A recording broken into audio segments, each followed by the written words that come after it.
بسم اللہ الرحمن الرحیم۔ محترم ناظرین، السلام علیکم ورحمۃ اللہ وبرکاتہ۔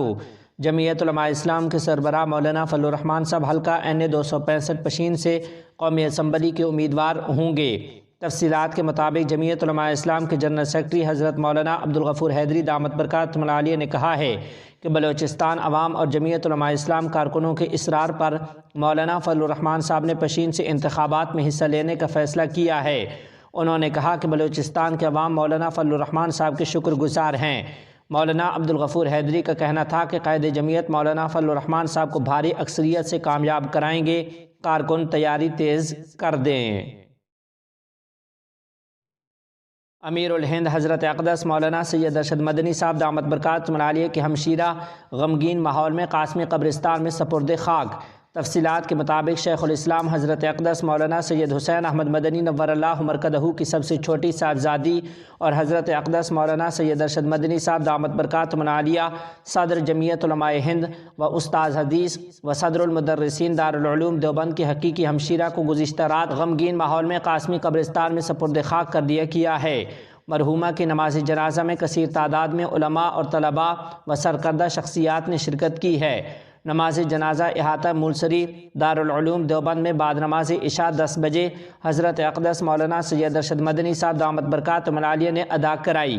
نماز جنازہ میں دارالعلوم دیوبند کے محتمم حضرت مفتی ابو القاسم نعمانی دامت برکاتہم العالیہ، نائب محتمم مولانا عبدالخالق مدراسی، نائب محتمم مولانا مفتی محمد راشد اعظمی سمیت دیگر کثیر تعداد میں علماء اور طلباء اور شہر کی سرکردہ شخصیات نے شرکت کی ہے۔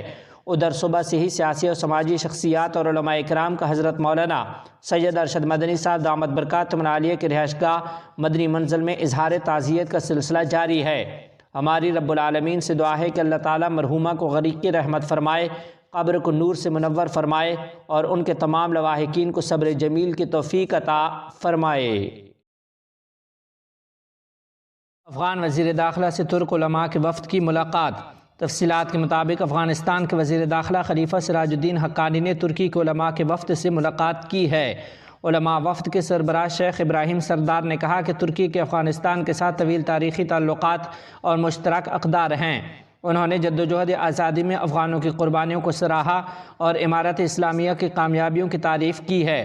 وفد کے ارکان کے مطابق افغان مہاجرین کے لیے بڑی مشکلات برداشت کرنے کے بعد اب امن کا قیام بھی ایک امتحان ہے اور مسلم حکمران کے لیے ملک و قوم کی خدمت بھی ایک بڑا امتحان ہے۔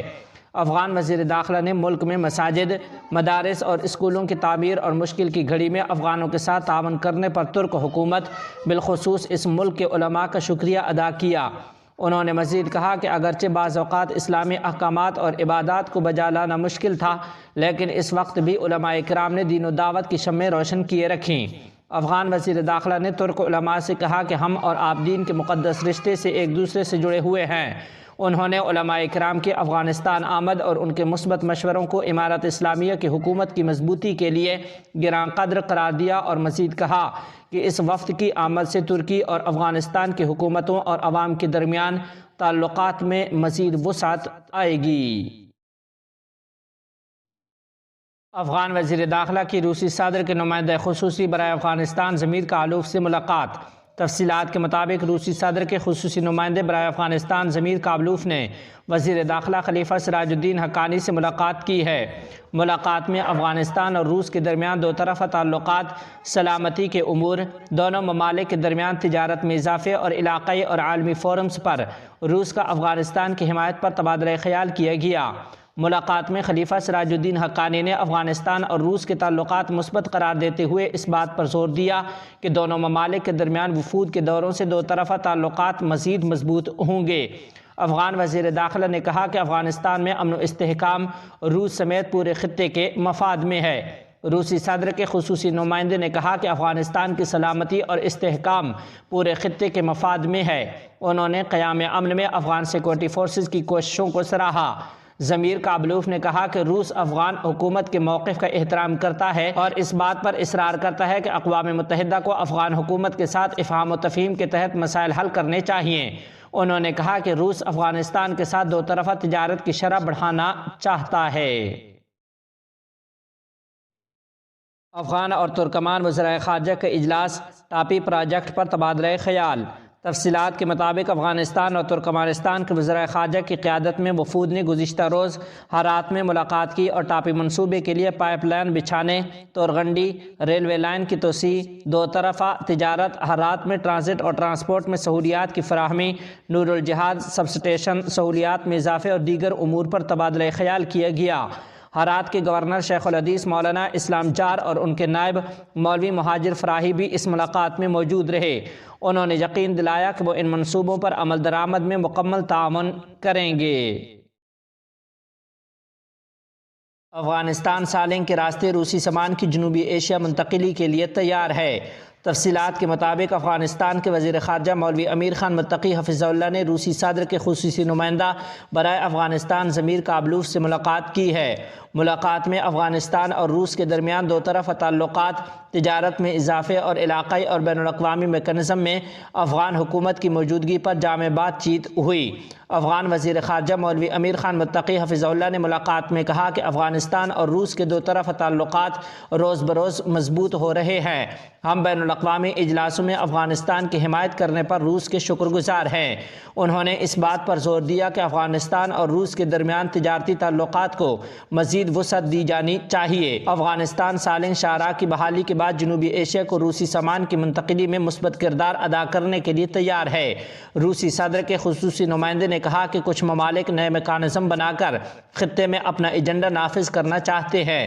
افغان حکومت کے بغیر ایسا نہیں ہونا چاہیے۔ انہوں نے مزید کہا کہ اگر کسی ملک کو افغانستان سے کوئی شکوہ ہے تو وہ افغان حکومت کے ساتھ دو طرفہ تعلقات کے ذریعے اس پر بات کر سکتا ہے۔ انہوں نے کہا کہ کچھ ممالک دیکھ رہے ہیں کہ خطے کے ممالک افغان حکومت کے ساتھ تعاون بڑھا رہے ہیں۔ وہ نئے میکانزم کے ذریعے علاقائی مسائل میں الجھ کر اس پیش رفت میں مسائل پیدا کرنا چاہتے ہیں۔ کابلوف نے اس بات پر زور دیا کہ امریکہ کو چاہیے کہ وہ افغانستان کے منجمد اثاثے بحال کرے تاکہ یہ افغانستان کی معیشت کو سنبھالا دے سکیں۔ انہوں نے کہا کہ روس افغانستان کے ساتھ تجارتی تعلقات کو وسعت دینے کے لیے تیار ہے۔ افغان تاجر روس جائیں، اس طرح دونوں ممالک کے درمیان تجارتی مواقع بڑھ جائیں گے۔ سالنگ ٹنل کا وسطی ایشیا کی تجارت میں اہم کردار ہوگا۔ تفصیلات کے مطابق امارت اسلامیہ نے کابل اور شمالی صوبوں کے درمیان اہم قومی شاہراہ پر واقع سالنگ ٹنل کو تعمیر کرنے کے بعد ٹریفک کے لیے کھول دیا ہے۔ اس حوالے سے منعقدہ افتتاحی تقریب میں نائب وزیر اعظم برائے اقتصادی امور ملا عبدالغنی برادر اخند اور دیگر حکام نے شرکت کی۔ حکام کے مطابق سالنگ ٹنل کی تعمیر نو کا کام تقریباً 4 ماہ قبل شروع کیا گیا تھا۔ وزارت تعمیرات و مواصلات نے 31 اگست کو اعلان کیا تھا کہ یہ شاہراہ سرنگ کے بیچ میں کنکریٹ ڈالنے کا کام مکمل ہونے تک کچھ عرصے کے لیے بند رہے گی۔ امارت اسلامیہ نے سالنگ پروجیکٹ کا ایک حصہ مکمل کر لیا ہے اور کئی دہائیوں سے تباہی کا شکار طویل ٹنل کا آج پروقار تقریب میں افتتاح کیا گیا۔ نائب وزیر اعظم برائے اقتصادی امور ملا عبدالغنی برادر اخند حفظہ اللہ نے اس موقع پر افتتاحی تقریب سے خطاب کرتے ہوئے کہا کہ امارت اسلامیہ شاہراہوں اور سڑکوں کی تعمیر کے لیے پوری طرح پرعزم ہے اور غیر ملکی امداد کے بغیر اپنی آمدنی سے ٹھوس اقدامات کیے جا رہی ہے اور ملکی معیشت کو مضبوط کرنے کے لیے کوشش کر رہے ہیں۔ انہوں نے کہا کہ انہیں امید ہے کہ یہ سڑک دوسرے ممالک کے ساتھ ٹرانزٹ اور تجارت میں اہم کردار ادا کرے گی۔ امارت اسلامیہ اس راستے سے پاکستان اور وسطی ایشیائی ممالک کے درمیان ٹرانزٹ کی آمد و رفت کو مضبوط بنانے کی کوشش کر رہی ہے۔ انہوں نے کہا کہ سالنگ قومی شاہراہ نہ صرف شمالی علاقے کو مرکز سے جوڑے گی بلکہ وسطی اور جنوبی ایشیا کو ملانے میں بھی اہم کردار ادا کرے گی۔ ان کا کہنا تھا کہ 20 سالہ جنگ نے افغانستان میں اہم انفراسٹرکچر کو نقصان پہنچایا ہے۔ اب امارت اسلامیہ ملک بھر میں قومی شاہراہوں کی تعمیر نو کے لیے اقدامات اٹھا رہی ہے اور اس سلسلے میں آج سالنگ قومی شاہراہ کا افتتاح کیا جا رہا ہے۔ 3 روز میں غزہ میں 25 صہیونی فوجی قتل، 41 گاڑیاں تباہ کیں۔ تفصیلات کے مطابق اسلامی تحریک مزاحمت حماس کے عسکری ونگ عز الدین القسام بریگیڈز کے ترجمان ابو عبیدہ حفظہ اللہ نے ایک بیان میں کہا ہے کہ القسام کے مجاہدین گزشتہ 72 گھنٹوں کے دوران غزہ میں گھسنے والی اسرائیلی فوج کی 41 گاڑیوں، ٹینکوں اور دیگر جنگی مشینری کو تباہ اور 25 اسرائیلی فوجیوں کو ہلاک کر چکے ہیں۔ ابو عبیدہ حفظہ اللہ نے نشاندہی کی کہ القسام کے مجاہدین گزشتہ 72 گھنٹوں کے دوران 41 فوجی گاڑیوں کو مکمل یا جزوی طور پر تباہ کرنے میں کامیاب ہوئے ہیں۔ انہوں نے کہا کہ 25 فوجیوں کو ہلاک اور درجنوں کو زخمی کر دیا گیا ہے۔ القسام کے ترجمان نے بتایا کہ القسام کے مزاحمت کاروں نے غاصب اسرائیلی فوج کو میزائلوں اور دھماکہ خیز آلات سے نشانہ بنایا اور صفر فاصلے سے ان پر حملے کیے۔ مجاہدین نے اسرائیلی فوج کی کمک فورسز کو بھی نشانہ بنایا ہے۔ اس کے علاوہ 2 سرنگوں اور ایک مکان کو بھی اڑا دیا جہاں قابض فوجی گھسے ہوئے تھے۔ ابو عبیدہ حفظہ اللہ نے مزید کہا کہ ہمارے مجاہدین نے مارٹر گولوں اور کم فاصلے تک مار کرنے والے راکٹوں سے headquarters, field commander rooms اور فوجی مراکز کو تباہ کر دیا ہے۔ القسام بریگیڈز نے ٹیلی گرام پر پے در پے بیانات میں کہا کہ اس کے ارکان کی غزہ شہر کے علاقے سرایا میں اسرائیلی فوج کے ساتھ جھڑپ ہوئی ہے، جس میں کم سے کم 4 دشمن فوجی جہنم واصل ہو گئے ہیں۔